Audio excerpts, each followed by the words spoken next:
na área de estética especificamente. E também sou designer, né? Trabalho como designer gráfico e estou no segundo período de design gráfico.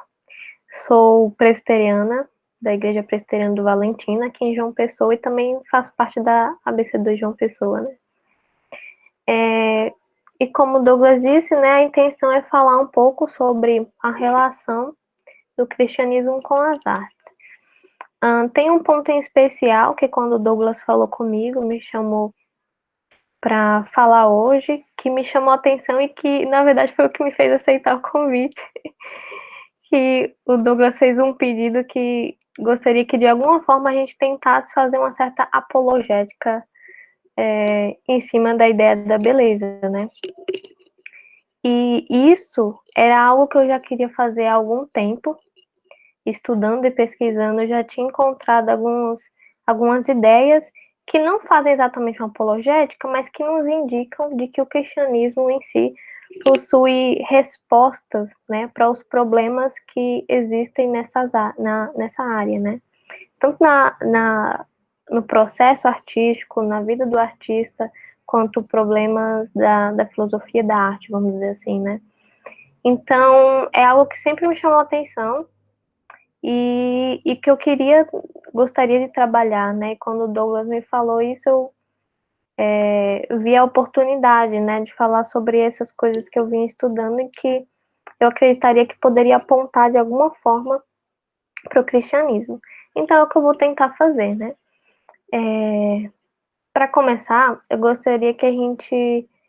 Eu não sei que as pessoas que têm exatamente de quais áreas são, né? Mas eu gostaria que a gente parasse para pensar no nosso dia, né?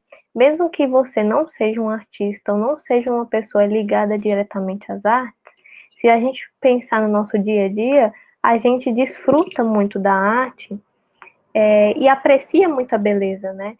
Nós somos pessoas que geralmente gostamos de ouvir música no trajeto pro trabalho, para a faculdade, nós gostamos de rechear nosso quarto com pôsteres, adesivos, ou temos sempre encartes de uma banda, da nossa banda favorita, ou coisa do tipo. Como também a gente normalmente está envolvido emocionalmente com alguma série ou com algum filme que assistiu recentemente, né? Nós somos pessoas que apreciamos a beleza e nós somos pessoas que gostamos de cultivar a beleza. Isso é algo característico do ser humano como um todo, né? Então, mesmo que nós não sejamos artistas ou pessoas que participem de eventos sobre arte ou estejam envolvidos no meio acadêmico dessa área, nós de alguma forma desfrutamos dela e todos nós temos experiências do que é apreciar a beleza, né? Do que é apreciação estética, como é chamada. Então a gente percebe que a arte não faz somente parte da vida dessas pessoas que têm uma vocação artística, mas de todos, né? De cada ser humano. E a arte tem um lugar específico na vida cristã, né? Ela não é algo periférico, como normalmente se tende a pensar, né? Eu falo isso num sentido geral, né? Normalmente a arte é algo que a gente dá um valor menor, né? Ela normalmente está num patamar melhor, como se não fosse algo tão necessário à vida humana. Mas ela não é algo periférico e muito menos na perspectiva cristã, né? Para um cristão redimido, é, o, o, o senhorio de Cristo deveria incluir também o interesse pela arte, né? O fato de nós sermos pessoas que temos um mandato cultural, o mandato de desenvolver o mundo, inclui nele o interesse pela arte e o interesse por desenvolver o mundo de forma criativa, né? Porque quando Deus nos cria a sua imagem e semelhança, ele nos cria inclusive com a capacidade de criar como ele. Ele nos faz criadores ou, se a gente preferir, criativos, né? A ideia de que somos criativos está baseada na imagem de Deus, né? Ele, como o criador de todas as coisas, compartilha, né? Nos dá essa capacidade da criatividade, né? E nós somos chamados para desenvolver esse mundo de forma criativa. Então, nós somos pessoas que aspiramos por criar e criar coisas belas como Deus criou. Assim como também nós aspiramos por aspiramos a apreciar as coisas belas. São duas faces da mesma moeda, né? Como seres criativos, nós somos chamados a criar, né? Nós temos a capacidade de criar e ansiamos por apreciar também as coisas, de contemplar as coisas belas, né? Basta a gente pensar que o Jardim do Éden era o Jardim das Delícias, né? A palavra Éden significa exatamente delícias, né? Prazeres, na verdade. E nos traz a ideia de que o Jardim do Éden era esse jardim de prazeres.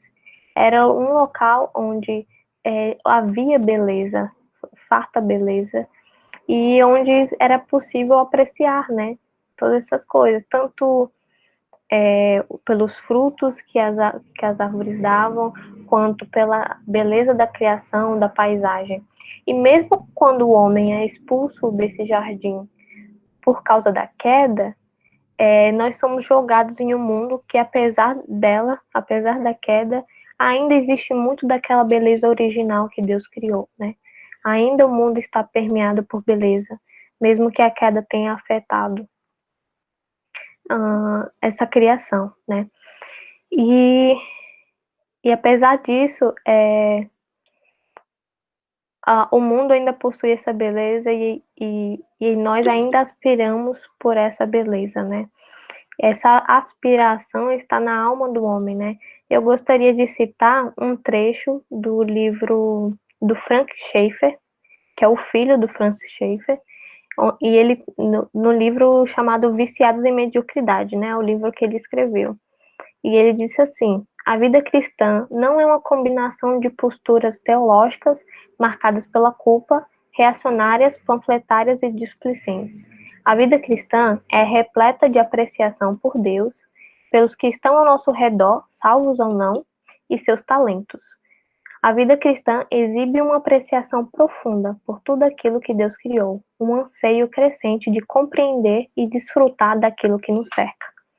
Então, o Frank Schaeffer deixa aqui bem claro que a vida cristã envolve, né, essa apreciação, que apreciar essas coisas do mundo, os talentos do nosso próximo, por exemplo, ou as coisas criadas, é apreciar o próprio Deus, é apreciar, e é nisso que nós conseguimos dar glória a Deus, né, apreciar aquilo que Deus criou, porque em todas essas coisas Deus mostra a si mesmo, né, nos talentos, na vocação que Ele dá ao nosso próximo e a nós mesmos, na beleza criada e na beleza criada por homens, né? Em tudo isso nós conseguimos apreciar ao próprio Deus. E aí, o que eu gostaria de discutir agora um pouco com vocês é sobre a natureza dessa beleza, né? Dessa beleza que nós ansiamos e pela qual nós somos chamados a criar e a apreciar, né? E para isso eu gostaria de usar o filósofo Roger Scruton, que provavelmente muitos aqui de vocês já conhecem, né? O Roger Scruton tem um trabalho dele bem divulgado e a frase que foi divulgada no Instagram da ABC2 Fortaleza é dele também, né?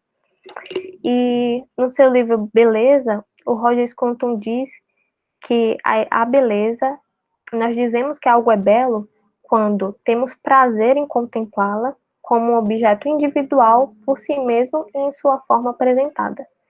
É esse conceito de beleza que eu vou trabalhar e nós vamos destrinchá-lo agora, né? Com mais calma. Tem muita coisa aí nele, contida nele. A primeira coisa que ele diz, né, no conceito de beleza que ele dá no livro, é de que a beleza é um prazer, né? Nós temos prazer em contemplá-lo. Quando falamos que algo é belo, a gente está dizendo que a gente tem prazer naquilo, tem prazer em contemplar aquilo. Seja a face de uma pessoa, seja uma paisagem, seja um encarte de um CD, seja uma série, seja a capa de um livro. Enfim, quando nós falamos isso, nós estamos falando que temos prazer em contemplar aquilo, né? Aquilo nos agrada. E o primeiro detalhe, então, é que a beleza, ela gera um prazer. O prazer é o efeito da beleza, né? Ela proporciona um tipo de prazer. E esse prazer é um prazer muito parecido com o prazer da amizade. Como assim? É aquele prazer em que nós almejamos compreender aquilo e valorizar aquilo. Então, normalmente, o prazer envolvido quando nós apreciamos algo belo é o prazer de buscar compreender aquilo que está diante de nós e de valorizar, né? Por isso que geralmente, eu não sei se vocês são assim, mas quando a gente pensa em coisas belas, normalmente a gente tende a guardar aquelas coisas que a gente acha bonitinho, né? Então a gente tende ou a comprar, a comprar para ter de alguma forma e guardar, né? E ter ali aquele objeto valorizado, e também de compreender aquilo, né? A gente fica olhando várias horas para tentar compreender, ou quando é uma música, por exemplo, a gente fica ouvindo a mesma e mesma música várias vezes para tentar compreendê-la de alguma forma, né? Esse é o tipo de prazer gerado pela beleza, né? O prazer do tipo contemplativo, aquele de se admirar e procurar compreender, né? Outro aspecto da beleza é de que ela é dirigida a um objeto individual. E o que isso significa? Significa que quando nós compreendemos algo como belo, a gente tem a nossa atenção direcionada para aquilo. A ideia é de intencionalidade. Como assim? Quando algo é belo e quando nós consideramos algo belo, a gente tem a nossa consciência voltada para aquele objeto individual e não para a utilidade dele e não para o retorno que ele pode nos dar. A gente não pensa nessas coisas, a gente tem nosso completo interesse naquele objeto por si mesmo. A gente não pensa se ele vai saciar algum tipo de necessidade minha ou se ele está cumprindo algum papel na minha rotina, mas o interesse que nós temos é o interesse do objeto por ele mesmo, né? Basta ele ser ele mesmo que para mim tá bom, né? Esse é o tipo de interesse gerado pela beleza, né? É o interesse pela coisa individualmente, fora de qualquer utilidade prática, fora de qualquer outro tipo de interesse, né? E esse aspecto da beleza gera outro que é esse interesse desinteressado, né? Que não busca qualquer tipo de utilidade, mas apenas contemplar aquilo que se tem, né? Esses três aspectos é o que define o que é beleza, né? Esse prazer desinteressado, contemplativo e que se interessa pelo objeto individual, né? Dessa forma, eu não sei se quando eu estava falando vocês perceberam, mas quando a gente fala que o tipo de prazer gerado pela beleza é aquele prazer que pretende compreender aquilo que se vê, nisso tem um fundamento racional. Como assim?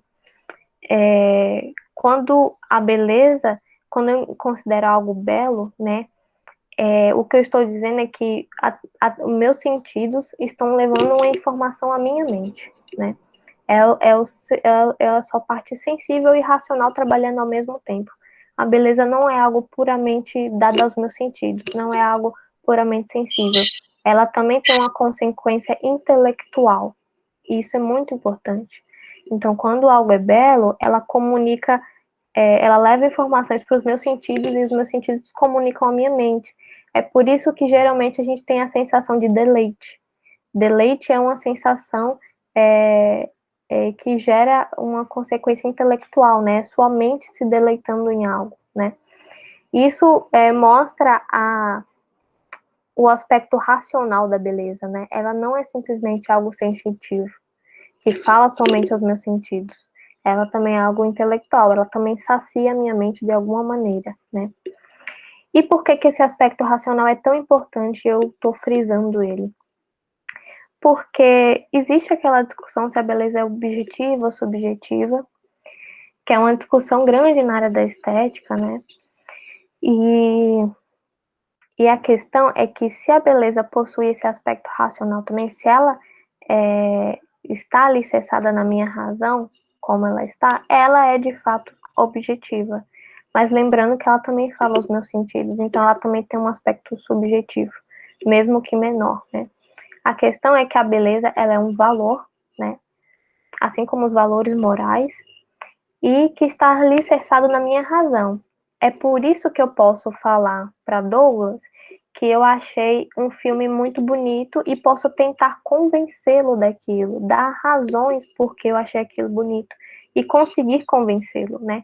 Porque se a beleza fosse puramente subjetiva, não faria o menor sentido eu tentar argumentar para Douglas por que eu achei um filme bonito e ele, afinal de contas, ponderar sobre aquilo que eu falei e falar, não, é verdade, concordo com você.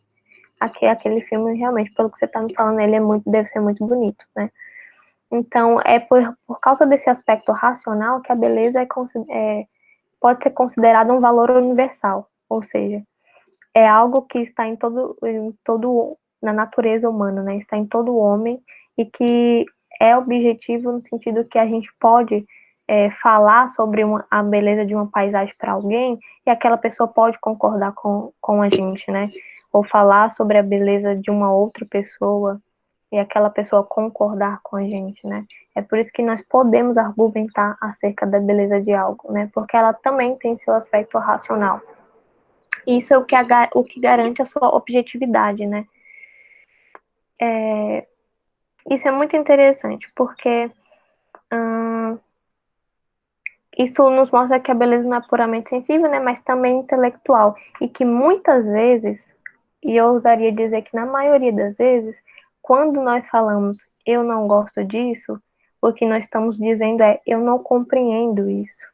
Isso é o que acontece muitas vezes quando nós observamos certas obras que fogem daquelas retratações mais realistas. Para dar um exemplo aqui, se vocês pensarem em Van Gogh, eu acho que todo mundo aqui já deve ter visto alguma coisa de Van Gogh, porque ele é um grande nome e normalmente está aí pelas redes sociais, né, e tudo mais. Alguém sempre posta alguma coisa. E por que muitas vezes esses movimentos mais recentes, né, como o impressionismo e pós-impressionismo, que é o movimento do qual o Van Gogh faz parte, é mais difícil as pessoas aceitarem do que o Renascimento, né, que possui suas obras que são completamente realísticas, né? Você vê o retrato de uma pessoa, parece perfeito, né? As expressões, as rugas, a coloração da pele, tudo é muito, muito real, né? Diferentemente do que você vê em Van Gogh, né? Que já é arte moderna, né? A intenção já é outra, já não é retratar o real. A intenção é retratar um sentimento por trás daquilo. E porque muitas vezes por trás desses movimentos se diz muito mais desses movimentos modernos que a gente não gosta disso do que dos movimentos mais clássicos, né? Porque muitas vezes nós não compreendemos isso, né? É porque aquela beleza ainda não fez sentido pra gente. A gente não conseguiu entender ainda sobre o que aquela obra fala. Então, a beleza possui esse aspecto racional e é por isso que muitas vezes nós não conseguimos compreender por que algo é belo, né? Envolve também um trabalho intelectual. Então, a gente tem que ter muito, muito cuidado ao falar que algo não é belo, porque, na verdade, muitas vezes a gente pode não ter entendido ainda porque aquilo é belo, né? Isso exige também um processo. Eu não sei se isso já aconteceu com vocês, mas comigo já aconteceu muito. Por exemplo, eu posso dizer que alguns anos atrás eu não fazia ideia de por que Picasso tinha uma certa fama, né? Porque Picasso é um dos maiores nomes das artes visuais. Eu simplesmente não conseguia entender.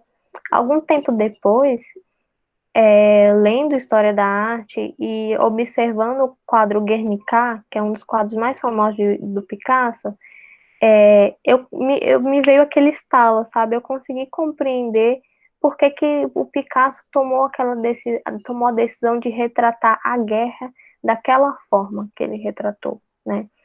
E aí eu consegui enxergar beleza nessa obra, justamente porque eu passei a entender o porquê, né? Às vezes a gente tende a achar que o artista retratou daquela forma porque ele não sabe desenhar, ou porque ele não sabe pintar, ele não sabe fazer um rosto perfeito, ele não sabe fazer pessoas perfeitas, né, como a gente vê na realidade. Mas isso é falso. O Picasso, para vocês terem ideia, ele existe um trabalho dele onde foi encomendado a ele ilustrações para um livro de biologia. E ele deveria retratar uma galinha. E a retratação que ele faz é perfeita. A retratação dos animais é perfeita. Mas por quê? Porque naquele momento a ideia era fazer uma retratação parecida com a da realidade para fins didáticos, para fim de estudo. Mas existe também uma retratação posterior do Picasso de uma galinha, em que é uma galinha que não possui exatamente aquelas formas que a gente conhece como sendo de uma galinha. Só que a gente precisa entender que ali a intenção era outra, né? Então, muitas vezes, quando a gente vê esse tipo de obras que não correspondem muito à realidade, a intenção do artista pode ser outra, né? E por trás do nosso não gosto, na verdade, tem um eu não entendo, né? Eu não consigo entender isso. Dito isso, eu gostaria de tirar algumas lições desse conceito de beleza e também da ideia também do que é arte, né? A primeira delas é a ideia é o que eu chamo de o mito da originalidade, né? No século XIX, nós temos aí o iniciozinho do movimento romântico, né? E é nesse momento que surge o conceito de originalidade, né? Como algo importante para a arte. E o que eu gostaria de ressaltar é que nesse momento o conceito de arte muda. É nesse período que o conceito de arte deixa de ser harmonia e beleza para passar a ser expressão. Então, no século XIX, você tem essa transformação do conceito de arte, né? Os artistas param de compreender a arte como algo que deveria ser harmônico, belo, para compreender como expressão de sentimentos, né? Então, a arte passa a ser puramente expressão de sentimentos do artista, né? E esse momento, né? Esse momento histórico, do movimento romântico, desse novo entendimento do que é arte, desse século bastante conturbado, desencadeia um pensamento que é o pensamento de querer romper completamente com o passado. Então, é como se, nesse momento, tivesse uma renegação de todo o passado e de tudo aquilo que se entendia pelo que era arte antigamente. Então, surge essa tendência de querer romper com o passado e querer buscar uma autenticidade para o próprio período, né? Para aquele período exclusivo do século XIX. Isso, é, isso vai gerar uma mudança drástica no mundo da arte, que vai ter muitas implicações políticas, sociais depois. Mas o que é interessante aqui é de que essa busca por autenticidade, por originalidade, vai gerar a seguinte consequência: os artistas vão procurar serem o mais originais possíveis, sem recorrer a nada que vinha antes deles, sem recorrer a nada que existia. E qual é o problema disso? É que a originalidade se torna um valor, se torna o critério pelo qual eu decido o que é arte e o que não é. Agora o critério não era mais a beleza, mas era a originalidade. E eu não sei se vocês perceberam, mas essa originalidade que procura não recorrer a nada, a ser completamente autêntico, completamente inovador.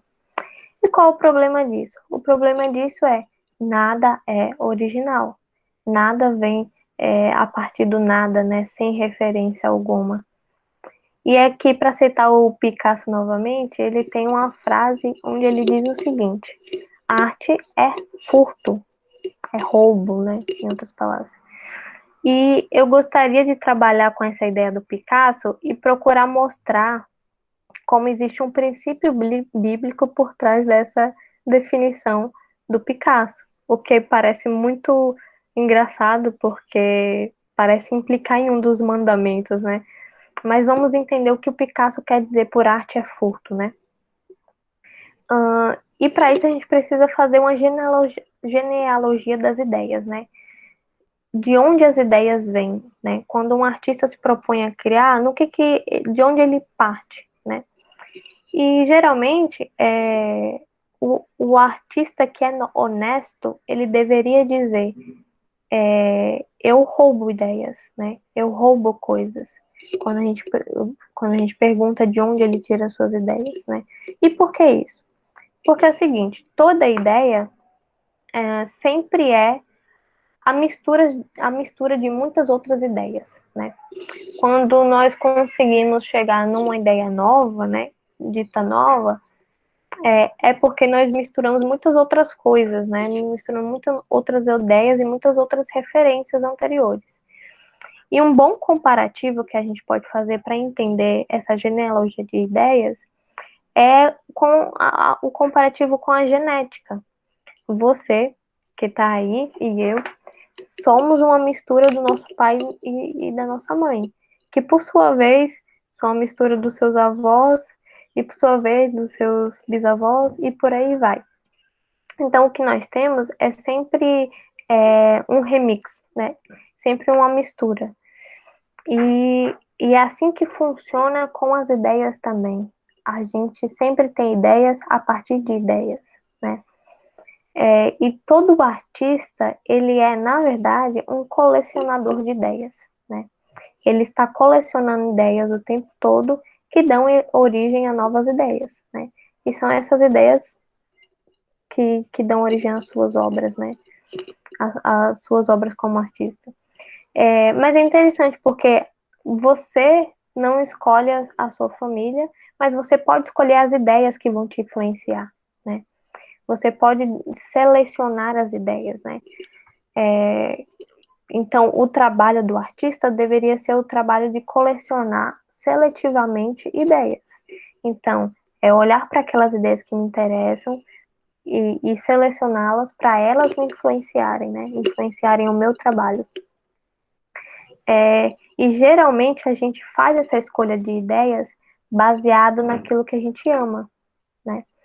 A gente e a gente faz isso o tempo todo. A gente seleciona ideias baseado no que nós amamos. Existe uma frase do poeta Goethe, né? Que eu acho que vocês conhecem, que escreveu o Fausto, que diz assim: nós somos talhados e moldados por aquilo que amamos.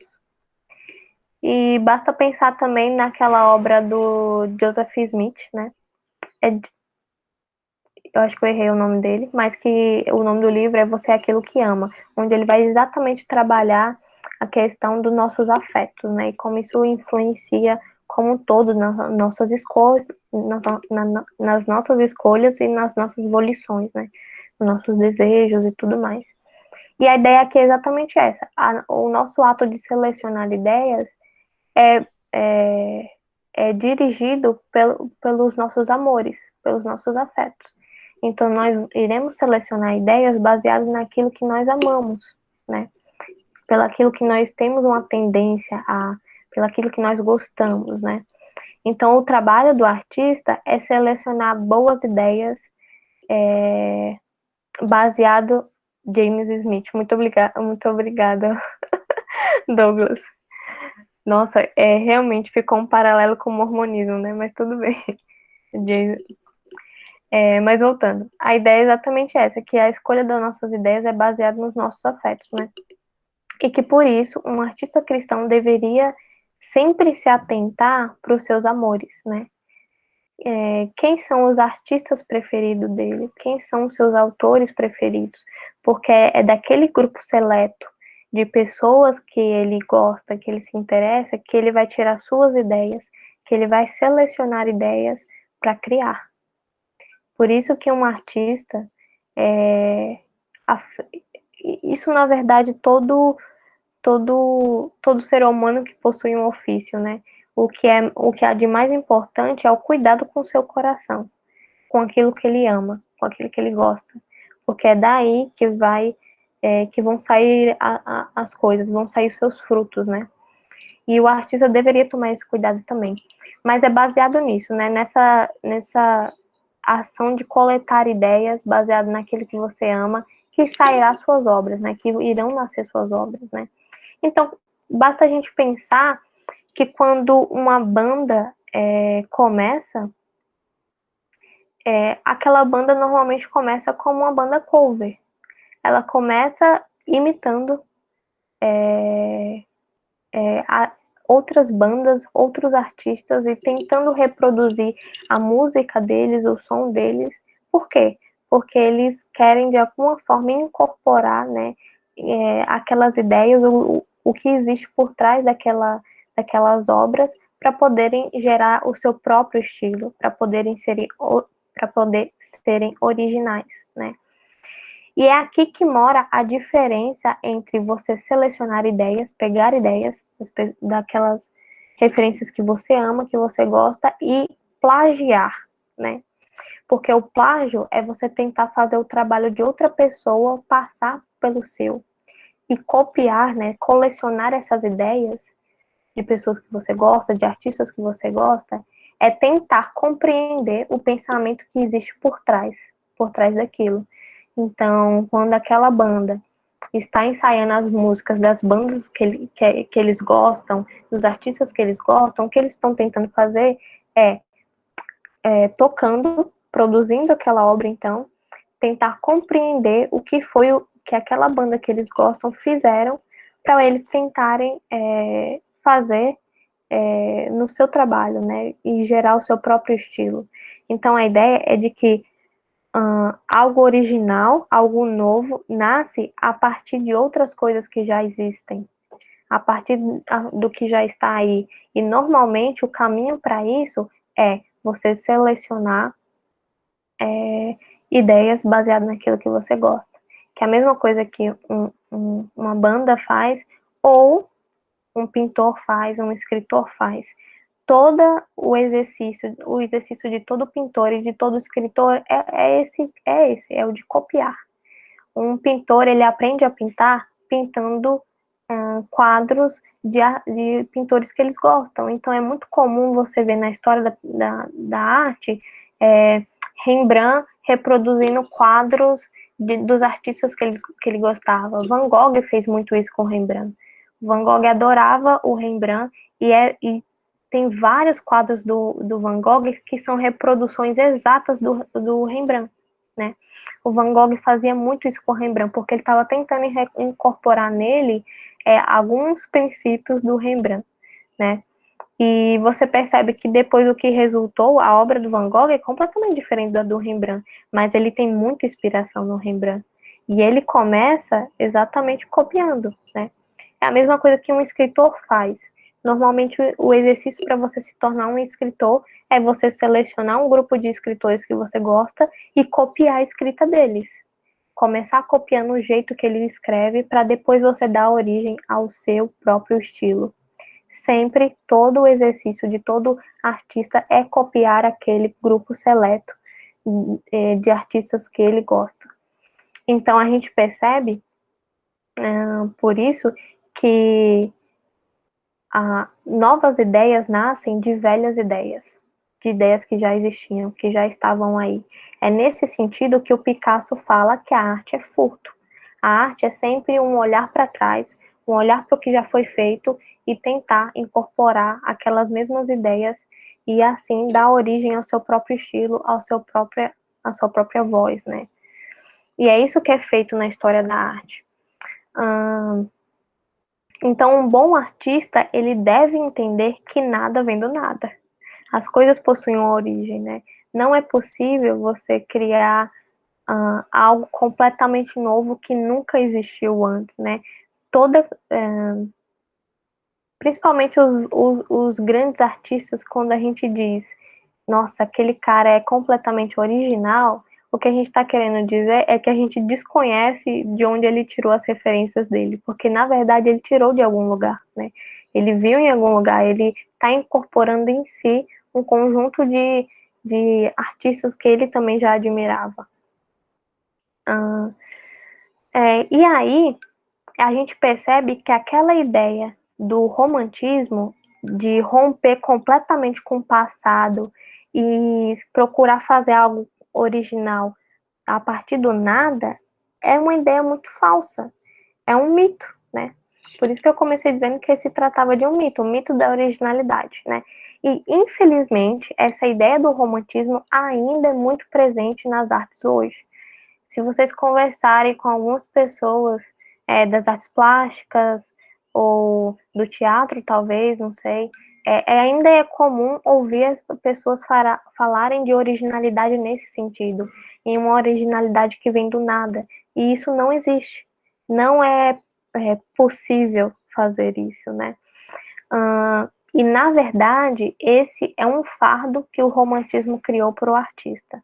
Porque esse conceito de originalidade do nada, ele coloca sobre o artista um peso de ser completamente original, algo que é humanamente impossível. Isso é um fardo criado. E ao invés disso, o que nós deveríamos fazer é abandonar esse fardo e abraçar a ideia de que nós somos influenciados por ideias, e ao invés de tentar fugir disso, né? Essa ideia pode parecer um pouco triste, né? A ideia de que não existe nada completamente original e tudo mais, mas ela não é, porque ela tira esse fardo dos nossos ombros, tira o fardo de tentar construir algo que não é possível para nós que somos seres humanos, né?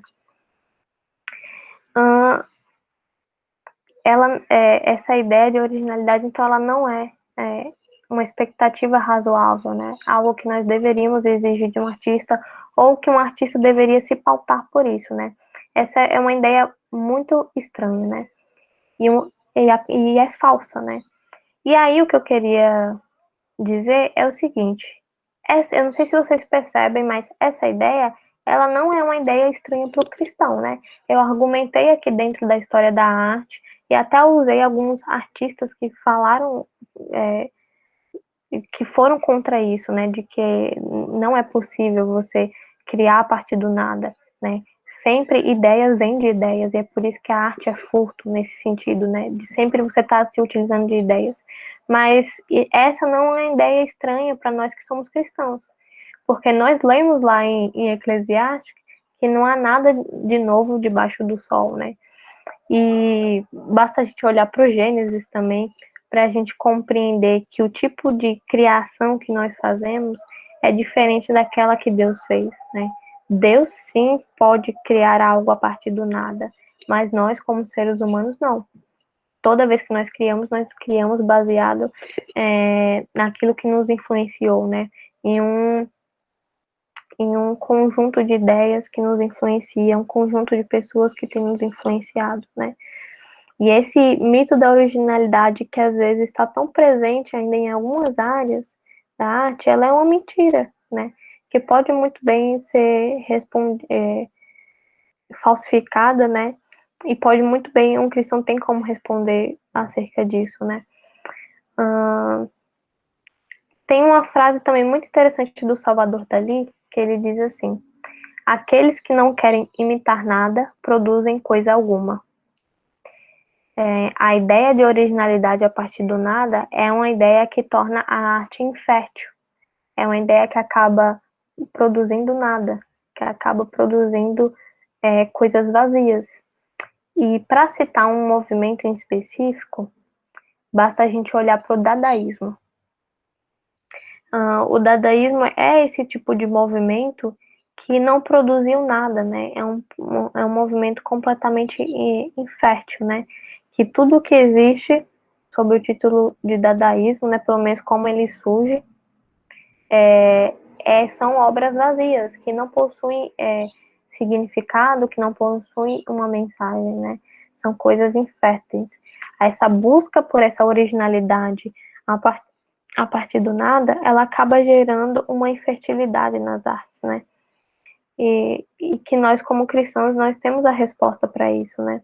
Sabemos que nossa capacidade de criadora é uma capacidade referenciada, que sempre procura referências e precisa de influências para poder criar, né? Esse é o primeiro ponto. O segundo ponto é de que todo artista busca por perfeição ao criar. Então, seja um pintor, ou um escritor, ou um compositor, quando se cria, se busca por uma perfeição, se busca pelo melhor nível que aquele trabalho pode chegar, né? Só que E esse nível de perfeição, né, essa perfeição que é buscada, é justamente em entregar algo belo para o público, né? E essa busca por perfeição é uma busca que permeia todas as áreas da arte e que é uma busca, na verdade, pela eternidade.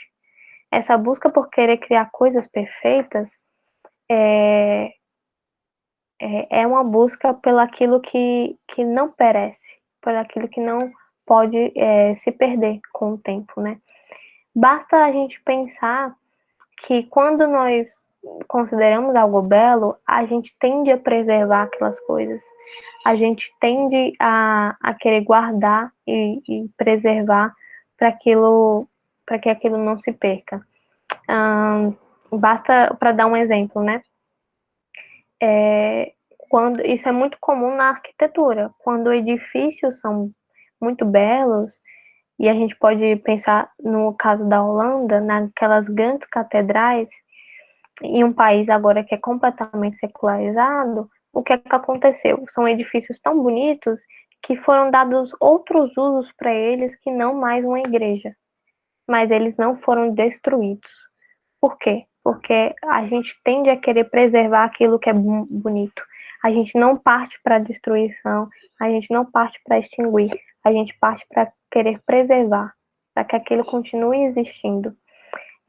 Nisso está contido, né, esse desejo pela eternidade, pelo aquilo que não perece. E todo artista, ao criar e buscar por essa perfeição na sua obra, o que ele está buscando é por essa eternidade, né, por essa impericidade, né, por aquilo que não pode ser destruído pelo tempo. Mas isso também cria um problema, né, porque a gente não pode alcançar a perfeição. Nós não conseguimos alcançar esse estágio de perfeição. Toda obra que nós criamos sempre pode ser melhorada, né? E isso cria um problema para o artista. E é por isso que um princípio da criação artística é o de que o artista ele não consegue acabar uma obra, ele entrega uma obra. Então, quando é muito interessante quando a gente ouve e lê relatos de escritores. Eu acho, se eu não estou enganada, que foi o Jorge Luiz Borges, um escritor, que ele produziu cerca de 20 a 30 obras, se eu não me engano, ao longo de toda a vida dele. E isso é considerado uma quantidade baixa, assim, né, para uma vida de, de trabalho, né?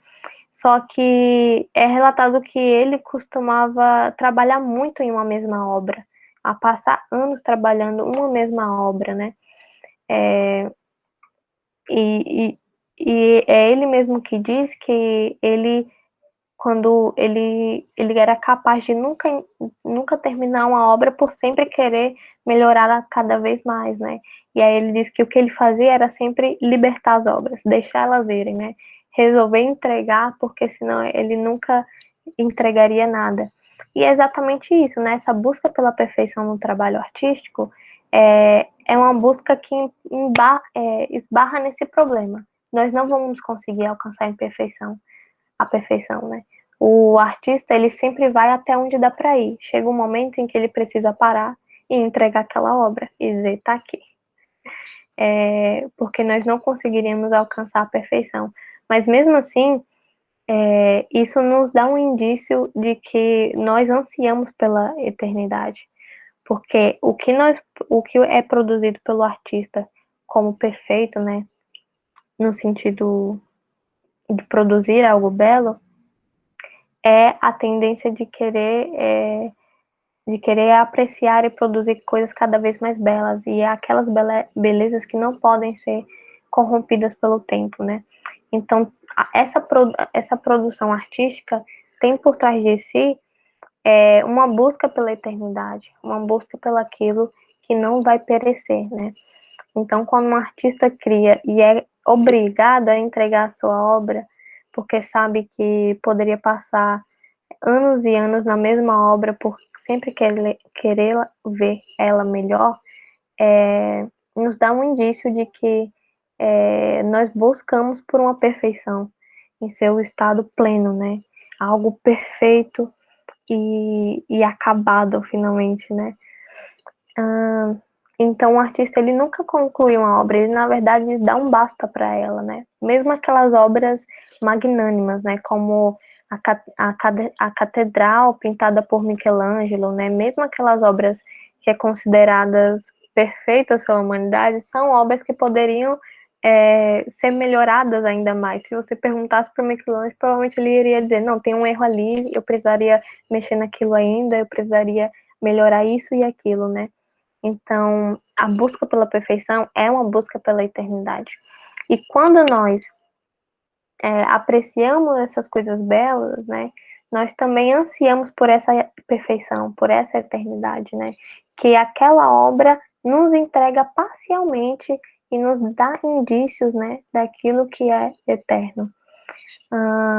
Nós buscamos, enquanto apreciadores de arte, essa perfeição quando apreciamos a obra, e o artista busca a mesma coisa, essa perfeição também quando produz a obra, né?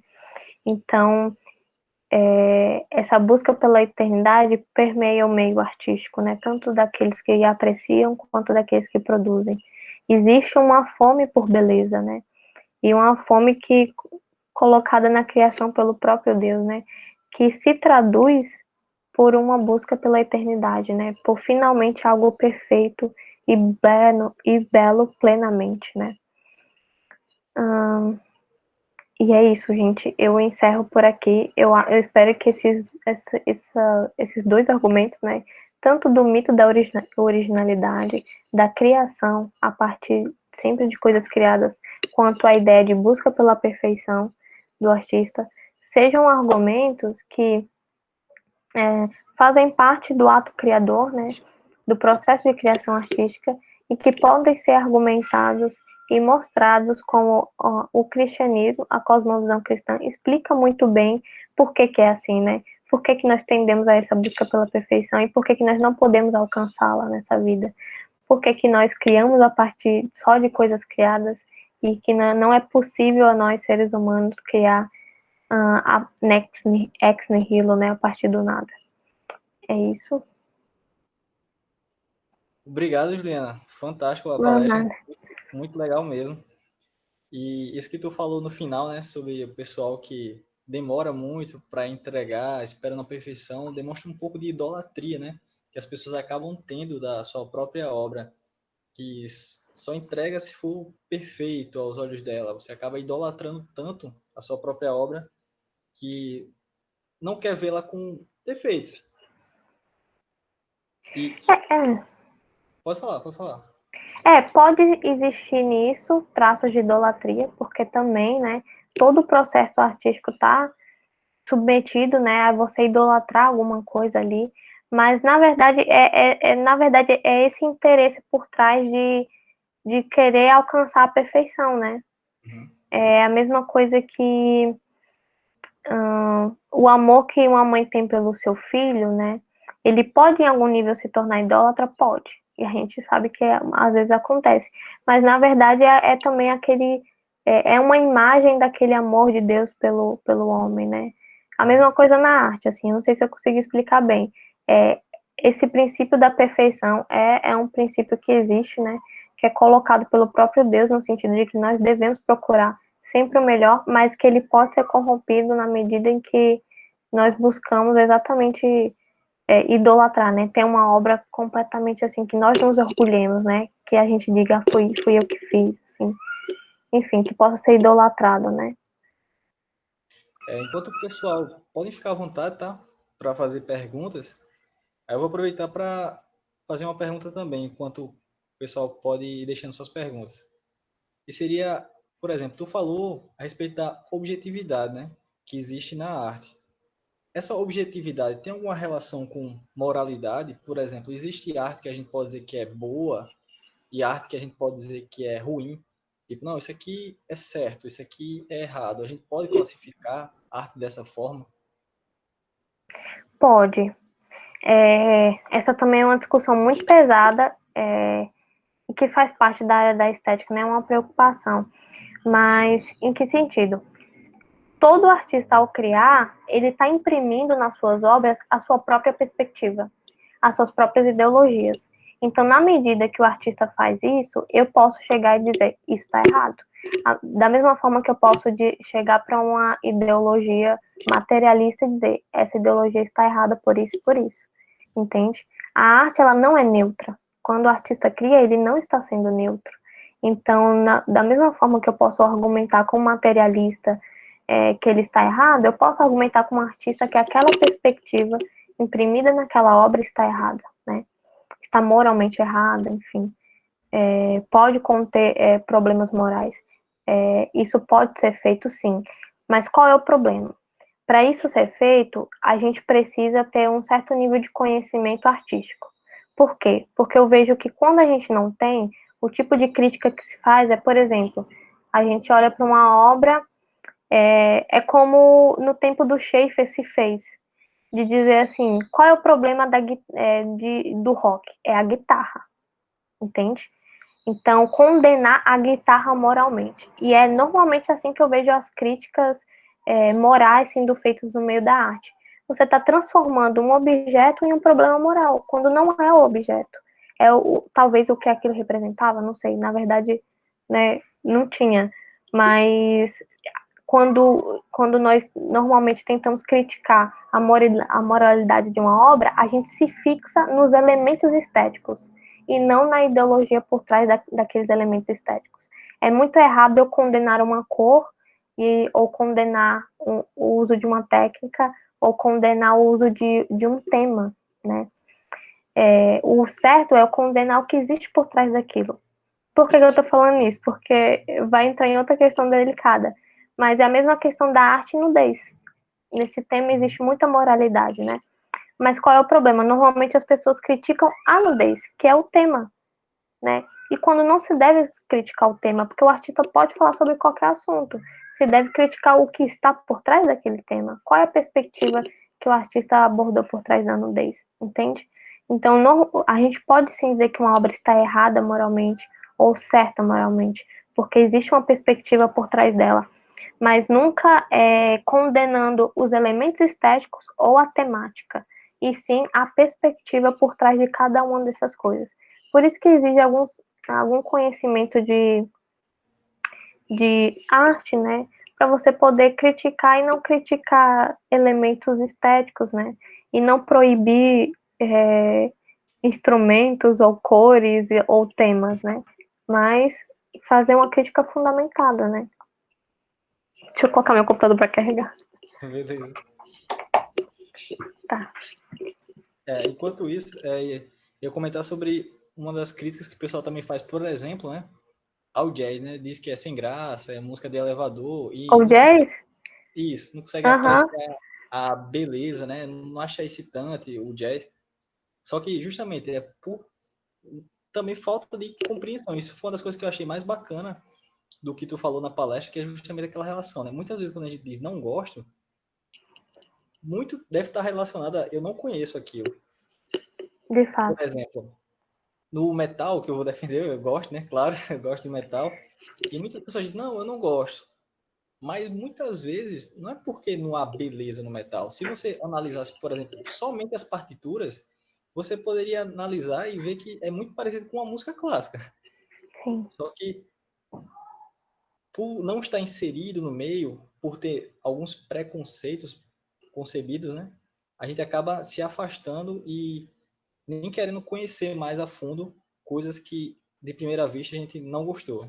Então por isso De que fato. essa relação da compreensão é fantástica.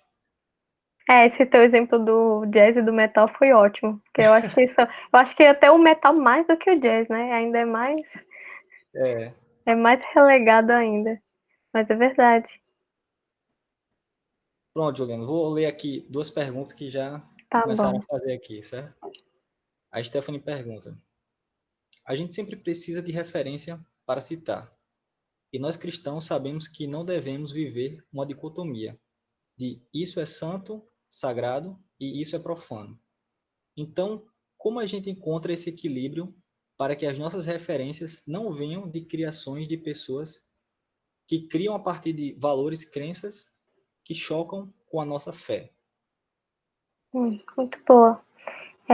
Então, é a Stephanie, né? Isso. Então, Stephanie, você está certa, a gente não deve criar essa dicotomia, né? O cuidado que a gente deve ter é o cuidado de selecionar as nossas ideias, né? É por isso que eu estava dizendo que o artista é esse colecionador seletivo, né? Ele deve estar muito atento àquilo que ele passa a gostar, né? Aquilo pelo qual ele se interessa, porque ele deve sempre procurar entender o que está por trás daquilo, né? Então, e o cuidado que a gente tem é nesse processo de selecionar essas ideias, de se interessar por alguma coisa, né? Normalmente, quando eu começo a me interessar por um artista ou por um estilo específico, eu procuro pesquisar o que está por trás daquilo. E como é isso, né? Parece até algo muito místico quando eu falo assim, né? Procurar ver o que está por trás disso, mas não é. É basicamente você estudar sobre aquilo. Então, eu vou estudar sobre aquele artista, eu vou estudar para ver o que influenciou ele, o que ele quis passar naquela obra que eu gostei tanto, o que ele pensou ao retratar aquilo, qual era o sentimento que ele queria expressar. Eu vou atrás de tudo isso. Então, eu vou estudar aquilo, aquele movimento, ou aquele artista, ou aquilo que eu achei interessante. E aí, quando eu começo a estudar sobre isso, eu começo a ter uma ideia do que está por trás, né? Então, eu percebo que aquela obra é uma obra que tem uma influência, não sei, de um movimento artístico específico, que possui alguns princípios que eu não acredito, ou que o artista está se inspirando em, em alguma coisa que eu não acredito, está se baseando em uma ideia que eu não acredito. Então é daí, né? É justamente de você procurar estudar suas referências e estar sempre muito atento àquilo pelo qual você se interessa, né? Então, é um processo de autoconscientização, entende? Pensar sobre aquilo que você está pensando, sobre aquilo pelo qual você está gostando. Então, é nesse momento que você começa a observar isso. E não, né, se o artista é cristão ou não se aquilo que ele está retratando é cristão ou não, né? Mas sim naquilo que o artista está expressando ou naquilo que ele se baseou, o que ele estava pensando, né? Eu sempre procuro estudar, né? Propriamente quando eu estou gostando de alguma coisa para ter certeza que eu não estou que eu não estou atribuindo um significado para a obra que ela não tem, né? Às vezes a gente tem essa tendência, né? De gostar de alguma coisa e atribuir um significado cristão para aquela coisa, quando o intuito do artista era outro, completamente diferente. Então, você tem esses cuidados quando você vai estudar suas referências, né? Vai estudar as ideias nas quais você está se baseando. Justamente. A gente tem que ter cuidado para não chamar tudo de graça comum, né? E dizer, não, esse fulano aí fez essa música, mas pode ser aplicado para Deus, né? Tá louvando a Deus. Eu achei Calma. isso muito engraçado. Nem sempre é essa a intenção do autor, não. Às vezes ele tá falando de relacionamento afetivo, coisa do tipo, não é para Deus. Quer um exemplo muito legal disso? Hum. É aquela música Anunciação. Eu acho aquela música muito bonita. Mas a gente, como cristão, tende a dizer, nossa, cara, aquilo é uma metáfora perfeita para a segunda vinda de Cristo, né? E de fato é. E o Alceu Valença é um católico. Ele poderia estar falando sobre isso? Poderia. Mas o Alceu Valença já deu inúmeras entrevistas dizendo que ele estava falando da ditadura naquela música. É uma música desse período e que tinha, né, esse certo teor político e tudo mais. E que a gente costuma. Eu já vi, nossa, eu tenho um amigo que já colocaram essa música lá em cima, né? Assim, como se fosse o exemplo perfeito de graça comum, quando não é, né? E a gente pode, né, criar essa relação e dizer que é uma metáfora para a segunda vinda de Cristo, desde que a gente saiba que não era a intenção do artista fazer isso, né? E que não adianta batizar essa música e querer colocar na igreja, coisa do tipo. Temos mais duas perguntas aqui. A primeira é da Antônia, que diz o seguinte: quando vejo algo belo, como a pintura ou até mesmo uma escultura, mas sei que o contexto que proporcionou sua feitura é um contexto complexo. Como consumir essa obra? Eu gostaria de entender melhor você quis dizer por complexo, Antônia? Eu acho que ela quis dizer, tipo, um contexto em que tinha uma intenção de passar uma mensagem errada por trás. Olha, ela escreveu aqui, ó, uma estação do metrô surreal. Ah, entendi. Então, realmente é muito complicado. Eu acho que assim, isso vai depender de obra para obra, sabe? Eu acho que não dá para dar uma regra geral. Vai depender muito de obra para obra. Mas coisas belas, de fato, podem surgir nesses contextos complexos que você disse, em contextos difíceis, podem. E que não tenha relação nenhuma com esses mesmos contextos, no sentido de não transmitir nenhuma mensagem específica desse contexto, pode também. Então, cabe você saber analisar, né? Olhar de obra para obra,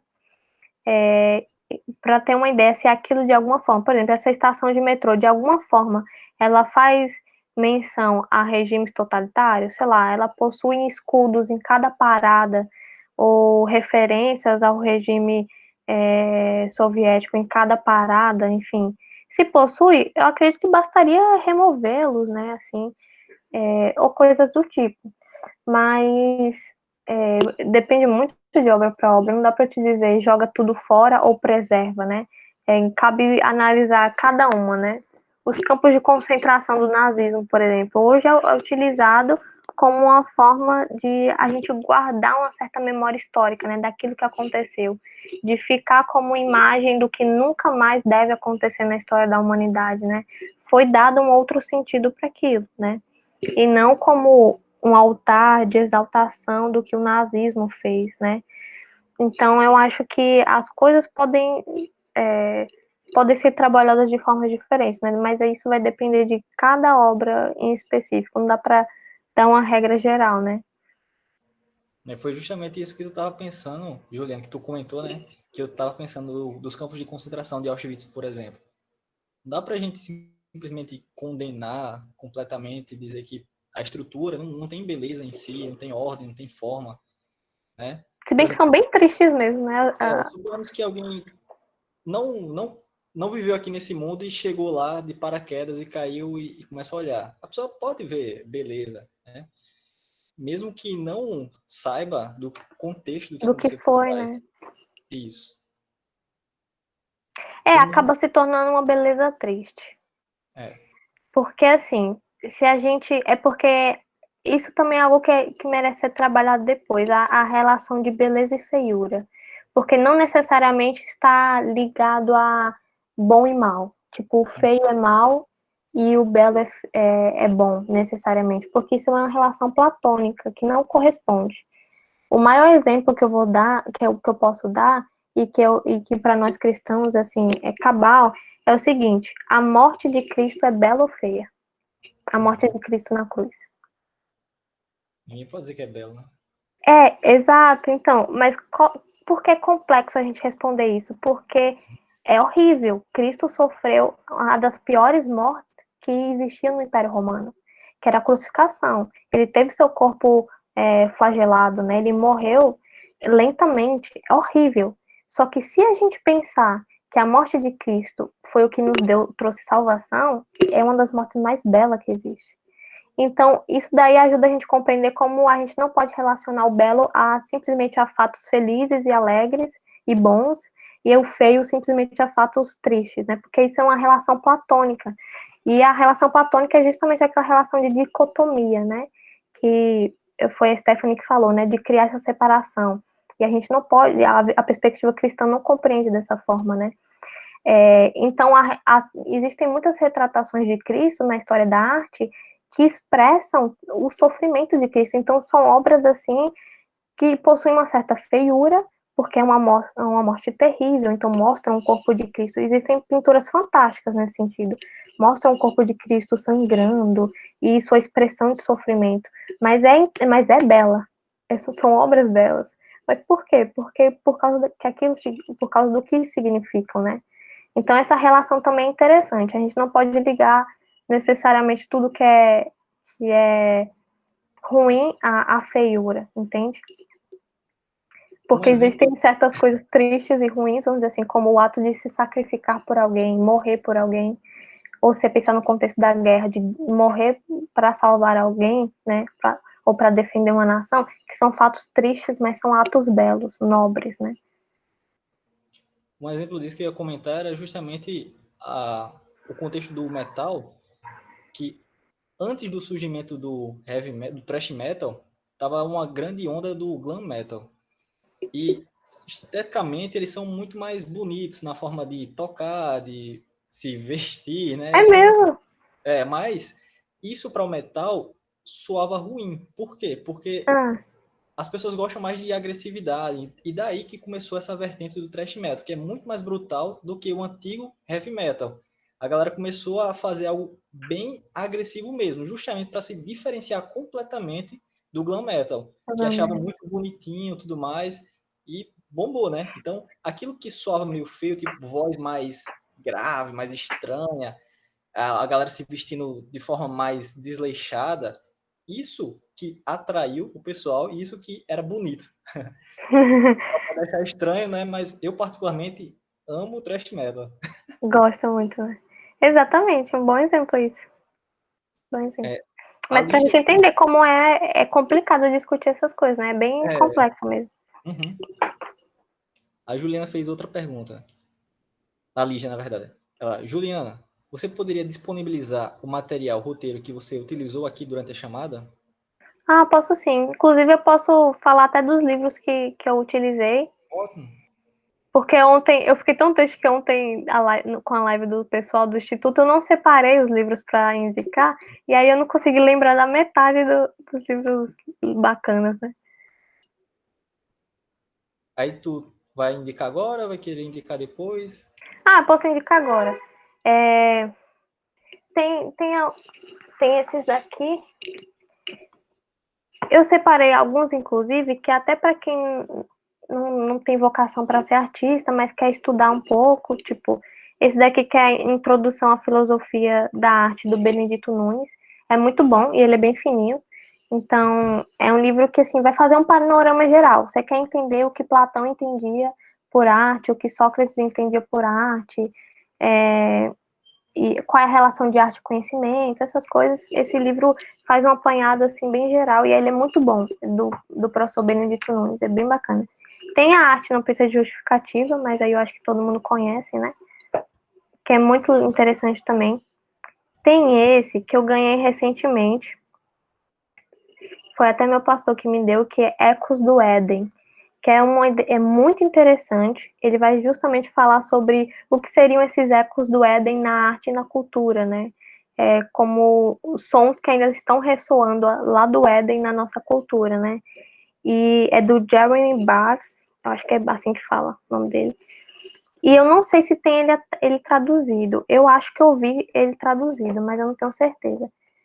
Mas ele é muito bom. Ele vai analisar, inclusive, algumas obras da literatura. Ele analisa Jane Austen, C.S. Lewis, Tolkien, Harry Potter. Ele analisa um monte de coisa. Mas é interessante o conceito de ecos do Éden. Tem esse daqui também, que ficou famosinho entre os artistas. Roube como um artista, que foi de onde eu tirei o conceito, né? A ideia.